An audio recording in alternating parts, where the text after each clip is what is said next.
Hi, I'm Bob. And I'm Sherry. Welcome to Mostly Politics with Bob and Sherry. And today we're honored to have the Lieutenant Governor of Pennsylvania candidate Clarice Schillinger to be with us. Clarice currently is the frontrunner of the Lieutenant Governor race. Thank you so much for being here, Clarice. Thank you both for having me. It's a true pleasure to be here. Okay, Clarice. So your bio begins at the age of 19 when you became a single mom. Can you tell us how that changed your life and how you stepped up to the challenge?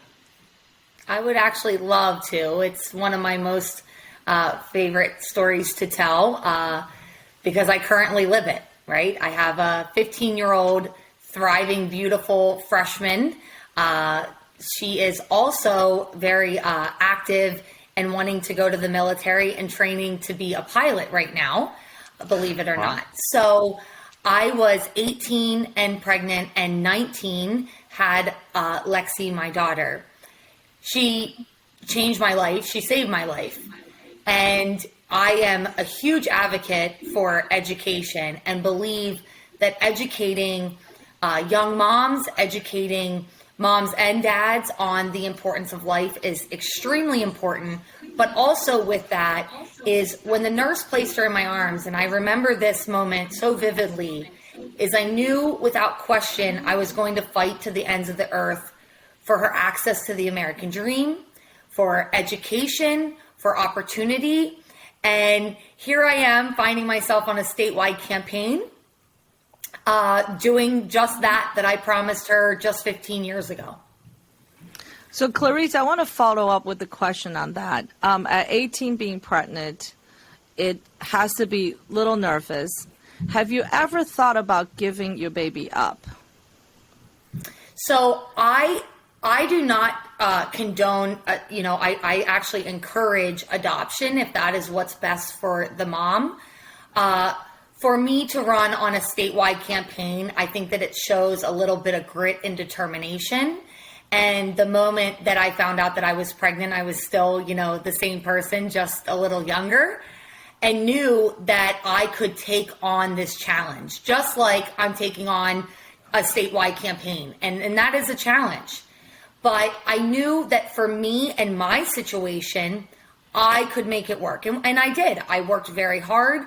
I ended up saving money and having an opportunity to purchase a home, just her and I, Wow. which is really not statistics.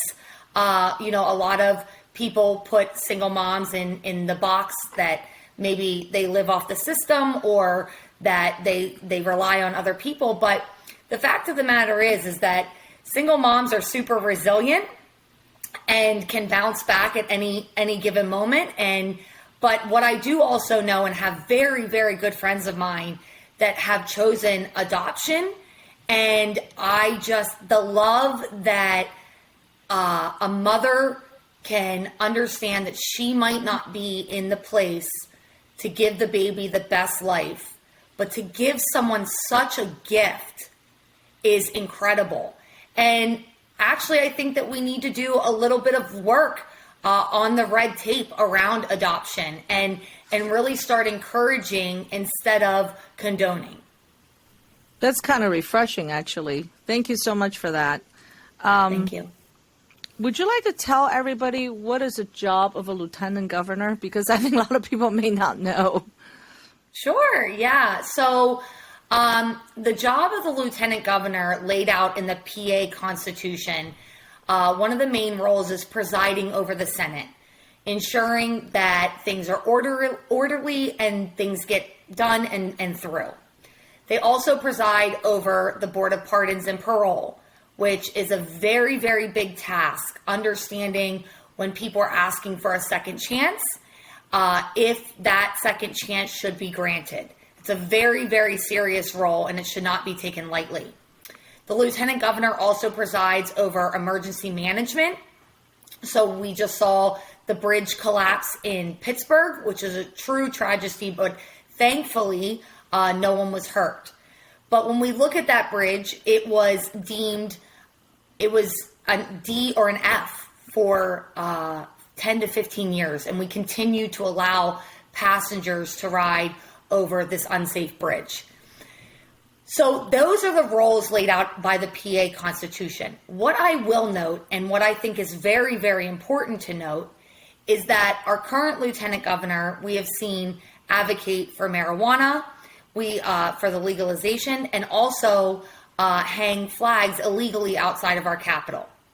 So every lieutenant governor has a passion, or they use the bully pulpit for a certain thing. Our current lieutenant governor has used that for legalizing marijuana.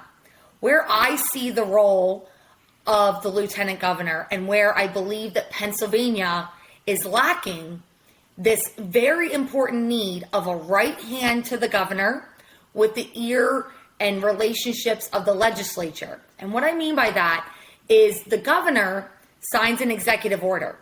That only lasts for the time that the governor is governor. It is the role of the lieutenant governor to ensure that that gets through the House and the Senate and back on the governor's desk as law, so that we're not in the same place of the next 4 years, the next 8 years, whatever that looks like. So it's really more of an advocate, assist, right hand role, and also, and probably the most important, is understanding that it is a heartbeat away from the governorship. And if, God forbid, anything, I'm sorry, I always knock on wood when I say that, if anything would happen to the governor, it would be my responsibility to take over as Pennsylvania's governor. What about your background, sort of back to the bio? What prepares you for this great task? Yeah, sure. So I've been a legislative aide most of my career. I left my career when the pandemic happened, and I came home with my children. So they were 18 months of virtually learning. 18 months. Let me reiterate that. Can I ask, were you forced to leave your job? I mean, would you have stayed working if they had still been in school? Oh, yeah. Oh, absolutely. Okay. I would have absolutely stayed working. So 33% of women in the Commonwealth actually left the workforce. And this is one of my major talking points, is not even half of them, these women that have left the workforce during the pandemic, have returned. And the reason for that is the mistrust in the school system. We have indoctrination, we have mandates, we have whether the schools are going to stay open or closed. It's a lot of mistrust in the system. But I was a lucky one. I was very fortunate. So as you mentioned earlier, I was a single mom. And as I sat at my kitchen table with my children for 18 months, I could not stop thinking, what if I was still a single mom? So my legislative aide experience led me to think, we have to do something. So I did. I started a statewide PAC called Back to School PA. I fundraised $700,000 right at my kitchen table with my children beside me, the same kitchen table that I'm sitting at right now. And we pass it out across the Commonwealth for school board candidates that will put our children and their education first and get them back in the classroom. So when I tell both of, my time as a legislative aide and my time as Back to School PA founder and executive director, I think that it's a perfect combination for a lieutenant governor. I've been a right hand, and I've also been a CEO. So both of these things, if I have to assume the role as the governor, I'm equipped to do so, but I'm also okay with understanding the governor's agenda and making sure that that gets through for Pennsylvania and what is best for the majority of people. Very good. So when you were legislative aide, can you tell people a little bit about what is a day like for a legislative aide, and how is that preparing you to be a lieutenant governor? Sure. I mean, being a legislative aide is a lot more than what meets the eye. It's writing legislation. It's going to the Capitol. It's cultivating relationships. I have many relationships in the Capitol from that position. I've done a lot of work both on the Republican side and also the Democratic side, doing this bipartisanly, ensuring that things get through I was a huge part of a water cleanup. We had a cancer-causing agent in the southeast of Pennsylvania, and in fact, even met with the current governor to ensure that moms were not making formula with contaminated water. Oh, so there's a lot more than, the typical meets the eye legislative aid that's following the legislator. It's writing legislation, it's meeting with constituents, it's understanding issues, and it's finding solutions. And when I was asked to run for a statewide office, that's frankly why I chose lieutenant governor, because that's what I'm good at. I'm good at meeting people, understanding that they are confiding in me with an issue and seeing it through, understanding that we have to do something to fix the problem, not just listening, taking it back to the Capitol and actually executing and getting it done. You have any question, Bob? What do you see as the biggest issues facing Pennsylvania? So for me, education is critically important. Our economy is also important. But I will tell you this, from the pandemic and the lockdowns, we have seen an incredible amount of rise in crime. And that, frankly, is from people being out of work and people being out of school. So most of the crime that's happening in Philadelphia and Pittsburgh, and it's very rarely reported on, is committed by 15, 16, and 17-year-olds. We have taken purpose away from people. Our current administration, every single time, has chosen tyranny over trust. And we have really hurt Pennsylvanians by doing this. When you take purpose away from people, this is what we have. We see crime on the rise. We see unemployment higher than ever. We see children out of school, lost, confused, not really sure what to do. So for me, safe communities is extremely important. Backing the blue, ensuring that we have fire, we have EMS. We've seen a severe decline in volunteer firefighters, EMS. If we do not have safe communities where every single person feels safe to walk to their mailbox or walk down the street, we have nothing. We will never accomplish the most dynamic economy in the nation like we can with the resources under our feet. And we will never accomplish a world-class education if our children can't get to school safely. So, backing the blue every single time. Doing a better job educating people on the proper use of firearms and proper storage. Being able to arm yourself. That's the Second Amendment, and I will stand with that. World-class education, most dynamic economy. We can accomplish both of these, but we must every single time back the men and women that run into danger instead of away from it. So when it comes to education, I do have a question. There's a big discussion, and it's all over the nation, which is the teaching of the critical race theory. On one camp, on the left, they say it's important to teach the critical race theory, and because it will help to ease racism. On the right camp, it says it's terrible to teach critical race theory because it will help racism.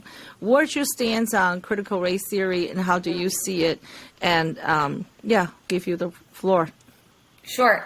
So critical race theory and the actual issue with critical race theory is on the left side of the camp. It's the only curriculum they want to teach. And that is an issue. When you are telling kids how to learn, what to learn, not how to learn, that's a problem. So when we look at academia and we look at Christians that have gone through public or Catholic school, they have learned about Darwinism. I'm not saying to ban all curriculum. The issue is that not one curriculum can be the only curriculum. So with critical race theory and the toxic behaviors that it has in its curriculum, I will 100% support a governor. I will advocate myself at the bully pulpit to remove this toxic curriculum out of our schools and away from our children. So when we go to one side or the other, it is never, ever okay for anybody. And creating this tension, I've seen it in my own children. They've come home with very disturbing assignments. I will fight to the ends of the earth to make sure that this kind of curriculum is removed from our classroom. I'm not suggesting that we remove everything that might be controversial, but this certain subject and what is happening in critical race theory, and also with the gender studies, because that's also a part of critical race theory, is absolutely toxic to the future of America, and it must be removed. Thank you. And follow up with that, this is a different question on education. Just recently, there's a huge controversy over transgender female, born biological male, participating in biological female sports, and they're breaking records. What's your thoughts on that? So they tell us to follow the science, and I will. The science says, and the facts are, men have more muscle, men have higher bone density. It is the scientific fact. So any biological man coming into women's sports, it absolutely cannot be tolerated. Like I told you, I have a 15-year-old athletic daughter, and women, in fact, have fought so incredibly hard for our rights. And this is infringing on every single one of them. Our rights to have our own sports teams, our rights to vote. It just seems that in the past 1 or 2 years that we have completely ignored what women have fought so hard for. Men, every single time when they come into women's sports, we see them breaking records. We see the women coming in second and third place. That is absolutely unacceptable. The amount of time that parents and grandparents invest in children and girls and in their sports, and to be completely robbed of it because today someone is going to identify as a woman. That is not okay. It's not acceptable. I will support every piece of legislation that stops the rights being stripped from women. What about the economy? Inflation's an issue. Gas prices, one of the biggest issue. I mean, how would you approach that? So, I hear a lot of people say this, but it truly is simple. And something that I say on this campaign a lot is keep it simple.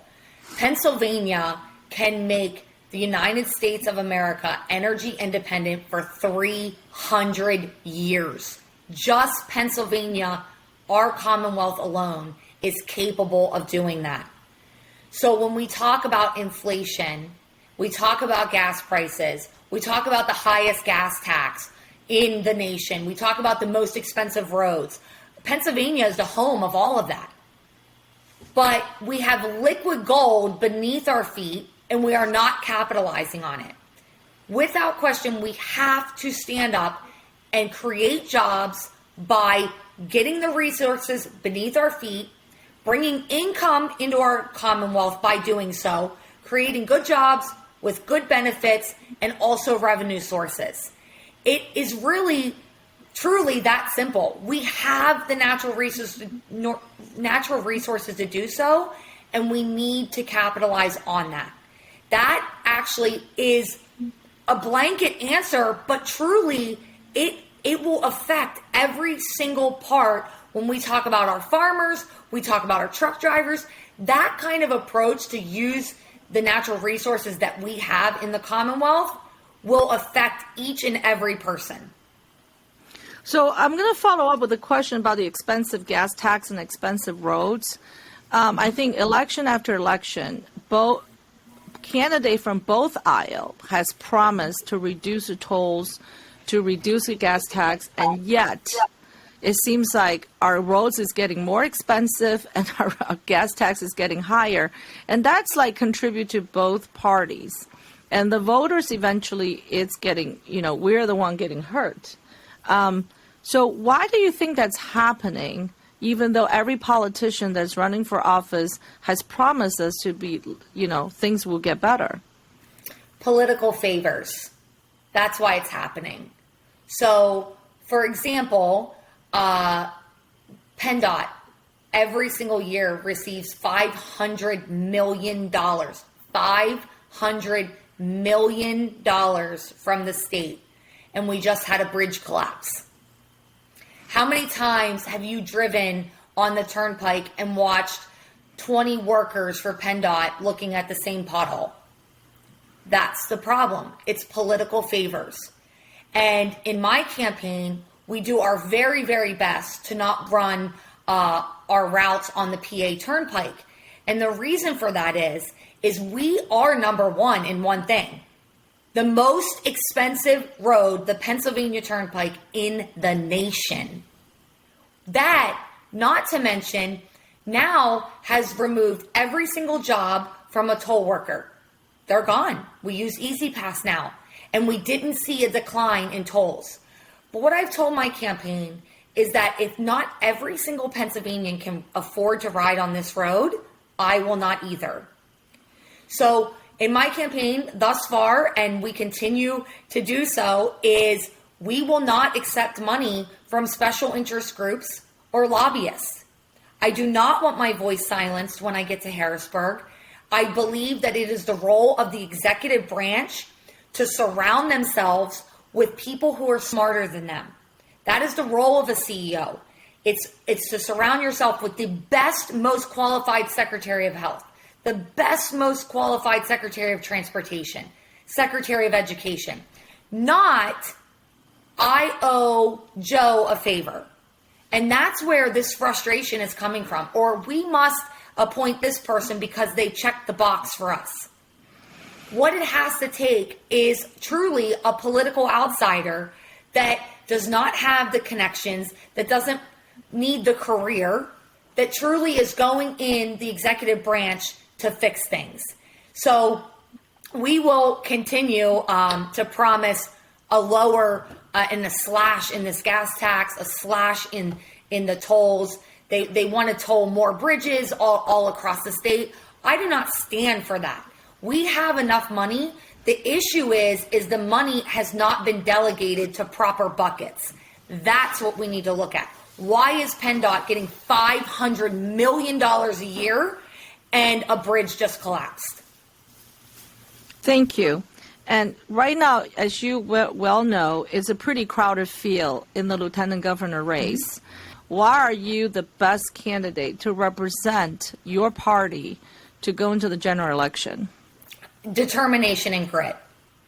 So when we look at the pandemic and you look at the lieutenant governor ticket, I strongly encourage every single person that is casting a vote on May 17th to ask yourself, what did this person do in the darkest of times for Pennsylvania?